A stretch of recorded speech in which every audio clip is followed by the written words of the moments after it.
Quand je dis souvent que j'ai déjà essayé de me suicider, les gens disent, mais comment c'est possible? La vie est belle, moi je ne peux pas me suicider. Moi, ça me fait rire. Ça dépend de ce que vous avez vécu. Hein. Quand vous me dites que non, je ne peux jamais tuer quelqu'un, non, tu peux tuer quelqu'un, ça dépend des contextes dans lesquels tu te retrouves. Chacun de nous est un criminel potentiel. Ça dépend du contexte dans lequel tu te trouves qui va te faire juste passer à l'action. Chacun de nous a à la fois des côtés positifs et des côtés négatifs dans tous les sens du terme. Chacun de nous peut devenir un brigand à n'importe quel instant. Un voleur à n'importe quel instant. C'est pour ça qu'il ne faut pas juger les gens.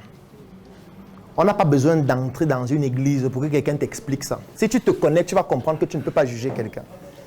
Parce que toute personne prend des décisions en fonction de certains déterminants qui influencent sur sa capacité à agir ou à se comporter d'une certaine manière.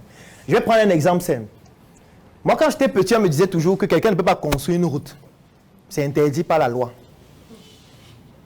Et moi, j'ai grandi avec ça. J'ai toujours cru qu'on ne peut pas construire la route. Que dans ton quartier, tu ne peux pas prendre ton argent, tu construis la route toi-même. Qui a la même pensée? Donc, vous voyez que moi, c'était quand j'étais petit, mais vous, jusqu'à maintenant, c'est la même chose. Ça ne fait même pas 8 ans que j'ai su qu'en fait, ça n'existe pas dans la loi. Alors, moi, je croyais que dans la loi, c'est écrit qu'un citoyen normal ne peut pas prendre son argent pour construire la route. Je croyais ça. C'est quand je grandis que je me rends compte que non, en fait, ce n'est pas écrit dans la loi. C'est juste parce qu'il y a des contingences qui empêchent que tu fasses ça. Parce que ce qui se passe, c'est quoi? C'est que tu vas acheter ton terrain quelque part. Tu construis une grosse maison. Sauf que pour arriver chez toi, tous les jours, ta voiture de 100 millions se casse parce que la route n'est pas bonne. Tu te dis, mais ce n'est pas possible. La route, ce n'est que 400 mètres. Donc, comme je suis milliardaire, je vais faire la route. Mais le problème, c'est que dès que tu fais la route, tu es dans un environnement dans lequel il y a des chefs de terre. Il y a un maire qui a été voté pour s'occuper de l'endroit dans lequel vous vivez. Et quand tu construis la route, ça veut dire quoi? Ça veut dire que tu es en train de faire passer le message à la population que tu fais mieux que le maire. Que le maire ne fait pas son travail, en fait. Car en fait, c'est même toi qui dois être le maire. Puisque tu es en train d'apporter des solutions aux populations que le maire n'a pas réussi à faire. Et en peu de temps. Bah, il est maire depuis 10 ans, on l'a renouvelé plusieurs fois.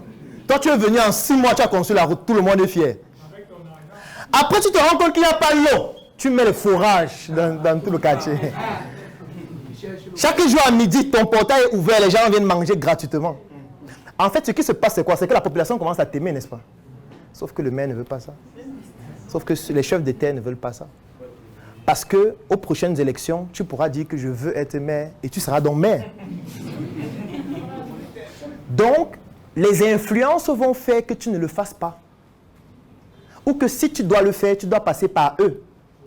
Et la population doit croire que c'est eux, pas toi. Bien sûr, c'est ça.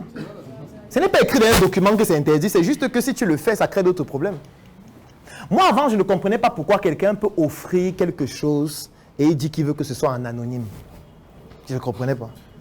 Mais comment tu peux donner 20 millions? Tu dis qu'on mette ça en anonyme. Tu devrais dire que Nami, vous êtes fou, il a donné 20 millions.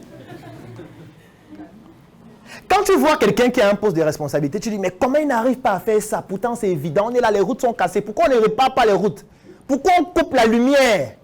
Tu vois? C'est quand on va te prendre maintenant, on dit que bon, tu dis qu'on coupe la lumière tout le temps, n'est-ce pas? Tu estimes que c'est qui le problème? On dit que non, tu trouves que c'est Enéo le problème. On dit d'accord, ok, DG d'Enéo, demain. Dès que tu arrives dedans, tu dis que voilà, c'est bon, désormais je vais résoudre ce problème de lumière-là. On ne peut pas continuer comme ça. Dès que tu arrives, d'abord tu te rends compte que, ce n'est pas Enéo qui produit la lumière. C'est que beaucoup de gens ne savent pas. C'est EDC, qui est une entreprise étatique. Donc Enéo n'a rien à voir avec la production de la lumière. Et ce n'est pas tout. Ce n'est pas Enéo qui transporte la lumière. C'est une autre entreprise qui s'appelle Sonatrel. En fait, Enéo est comme le supermarché de la lumière. Il distribue juste. Ça veut dire qu'il y a quelqu'un qui produit, il y a quelqu'un qui transporte et qui lui donne, lui, il distribue. Bon, si dans ton supermarché, il n'y a pas de producteur de yaourt, tu vas vendre le yaourt comment? C'est pendant que tu ouvres un supermarché. Parmi tes producteurs, personne ne fait le yaourt. Mais les gens viennent à la boutique tous les jours. On veut le yaourt, on veut le yaourt. Ou alors, ils te livrent juste 2 boîtes de yaourt par mois. Ce qui fait que tu mets en rayon 2 boîtes. Sauf que tu as 1000 personnes qui viennent dire que hein, c'est quoi ça qu'il n'y a que 2 boîtes? Nous, on veut le yaourt. Sauf que les 1000 là, c'est toi qu'eux ils voient, puisque c'est toi qui as ton affiche. C'est chez toi qu'on paye. Donc, du coup, ils estiment que c'est toi le problème, alors que parfois, tu n'y es absolument pour rien. Sauf que maintenant, les 1000 là vont dire que vous voyez, on vient de le mettre, un jeune cancre. Il n'arrive pas à faire connaître la lumière. Tu vois, en fait, le problème, ce n'est pas toi. Le problème est beaucoup plus complexe. Et c'est la même chose, en fait, avec tout ce qu'on fait dans notre vie. Ça veut dire que parfois, les gens jugent vos décisions parce qu'ils ne connaissent pas les déterminants de vos décisions. Ils ne connaissent pas la réalité dans laquelle vous êtes. Moi, je dis toujours que dans un pays comme le Cameroun, ceux qui dirigent ce pays, ce sont les femmes, ce ne sont pas les hommes. Ce sont les femmes qui dirigent ce pays. Parce que les femmes ont un pouvoir énorme sur les hommes. Quand on dit que la nuit porte conseil, vous ne comprenez pas quoi. Il y a un ministre qui vient le matin comme ça, il dit bon, aujourd'hui, voilà ce qu'on va faire, mais ce n'est pas sa décision. Ce n'est pas sa décision. C'est une femme qui a écrit ce qu'il doit dire. Ce n'est pas qu'elle lui a dit ce qu'il doit dire, elle a écrit, il vient lire.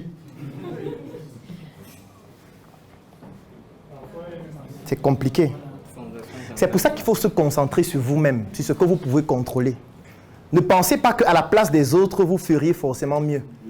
Pas forcément. La mission est simple. Voici une arme capable de changer le mindset du continent africain. Détruire l'obésité de l'inconsistance intellectuelle dans laquelle se cache le coffret VIP. Il possède une arme contenant 200 heures de formation et 8 ans d'expérience entrepreneuriale. Recevez le pouvoir de devenir une meilleure version de vous-même. Armez-vous de cette clé pour une réussite entrepreneuriale.